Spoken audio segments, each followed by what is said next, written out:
Svend Aage Saltum. Den næstsidste i rækken er Birgitte Nyborg fra De Moderate. Ordet er dit. Tak. Ja. Vi er blevet meget professionelle, alle os, der står her. Vi ved, hvad vi bliver spurgt om på forhånd, for det vi aftalt med journalisterne. Vi får meningsmålinger hver time, der fortæller os, hvad rødhåret... Katrine, det er ikke en forberedt tale. Det er rent impro, det forstår jeg. ...mener om vores politik. Og alt det gør vi, fordi det er så vigtigt at ramme rigtigt. Lige nu står min spindoktor ude i kulissen og korser sig over, at jeg ikke holder mig til min tale. Han er også meget ked af, at jeg ikke har taget det tøj på, som vi har aftalt. Men sagen er, at jeg desværre ikke kan passe det for øjeblikket, fordi jeg er blevet lidt for tyk. To fuldfigurer. Lad os lige få en fuldfigur. Vi skal se kjolen der. Kom to. Jeg tror, det er ja, stort. Hold fast. At vi er dem, vi er. Du på to. Jeg tror, vi bliver nødt til at indrømme, når vi tager fejl.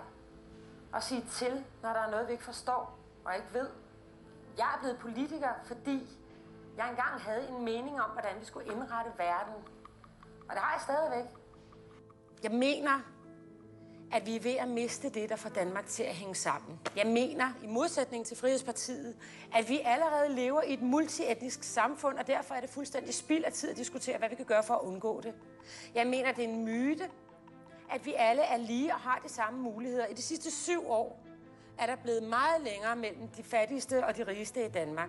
Og statsministeren vil sikkert sige, at det skal nok gå for enhver sin egen lykkesmed.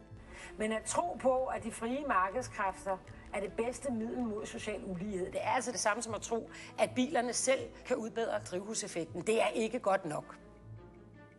Hvis vi skal skabe et nyt Danmark sammen, så bliver vi nødt til at opfinde en ny måde at tale på, og en ny måde at føre politik på. Det kan godt være, at ord som socialisme og liberalisme, solidaritet er ord, der beskriver verden af i går og ikke verden af i morgen. En moderne verden er mangfoldig, og det må vores demokrati også være. En stemme på De Moderate i morgen er en stemme på et nyt Danmark. Tak.